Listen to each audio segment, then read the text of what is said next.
Yeah. လဲကဲ Yeah. ဘွားတွေကမနီးဆက်ပို့ပြီးတော့အဝေးကိုပြေးထွက်ငါမင်းကိုရှစ်လျက်မင်းနဲ့ငါနဲ့မနီးဆက်အဝေးကိုပြေးထွက်ငါမင်းကိုရှစ်လျက်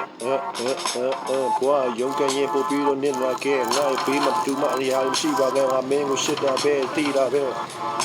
ပတ်စံတွေကိုရှာရင်ငါတစ်ဖြည်းဖြည်းတက်တေးကပို့ပြီးတော့အိုနေလားမင်းငါဘေးကပြေးထွက်မင်းရှာတရားကိုရွှေလျက်ငါမှတော့မင်းကိုပေးဖို့လက်ဆောင်လေးလုံးရင်ရွှေထွက်ဒါကမင်းကမသိလျက်ငါကိုလေးဖီးမတက်လဲကဲမင်းကဖီးမတက်တော့ငါမတယောက်ထဲရှုံးကန်ရှင်းနဲ့ပဲစားဖို့တောက်ဖို့လဲအရင်ကခက်ခဲဒါပေမဲ့ငါမင်းကိုရှစ်တော့ပဲတီးတာကပို့ပြီးတော့ဖယားဟောတဲ့တရားအထက်နဲ့မင်းငါကိုဘာလို့မရှိတာလဲအဖြေကိုရှာရင်အရင်ကကြပြားစရာတွေကိုအပြစ်ရှာမယ်အခုတော့ငါကိုယ်တိုင်ကြပြားစရာဖြစ်တာမသိပါပဲနဲ့တီလာခဲ့တဲ့ဆောင်ရမုံနဲ့စင်ငိမ့်ကိုဒါပေမဲ့ကိုယ်တိုင်ကလည်းစင်ငိမ့်တစ်ဖြည်းဖြည်းဖြစ်လာခဲ့ဒီဟာဘွားပါပဲအဲ့လိုတွေတီလာတဲ့ငါမင်းကိုဆောင်ရန်ကိုရှစ်တာပဲငါဘေးကိုထလာမိန်ကလေး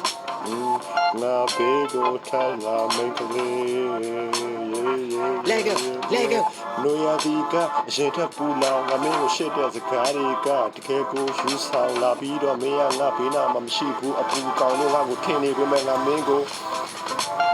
မစွန်းလို့နိုင်ခဲ့ဒီဘဝထဲနောက်ဘဝလဲငါမင်းကိုရှင်းမှာပဲအဲ့လိုပြောကလည်းမင်းကမယုံကြည်နိုင်ခဲ့မရွှေအသေးပါပဲငါကတော့စင်ရဲတကမွဲပါပဲကြပြဆရာစင်ငိမ့်လို့တကယ်တော့ဖြစ်လာခဲ့ပြီးငါကစင်ငိမ့်လို့ငါမုန်းတဲ့ကြပြဆရာစင်ငိမ့်လို့ဖြစ်လာခဲ့ပြီးတကယ်တော့စင်ငိမ့်လို့စင်ငိမ့်ကခေါင်းစားမှမဟုတ်တာပါငါထပ်ပို့ပြီးတော့ရှမ်းသာတာငါတိပြမဲ့လည်းငါဘဝကကြပြဆရာစင်ငိမ့်လို့Gracias, señor.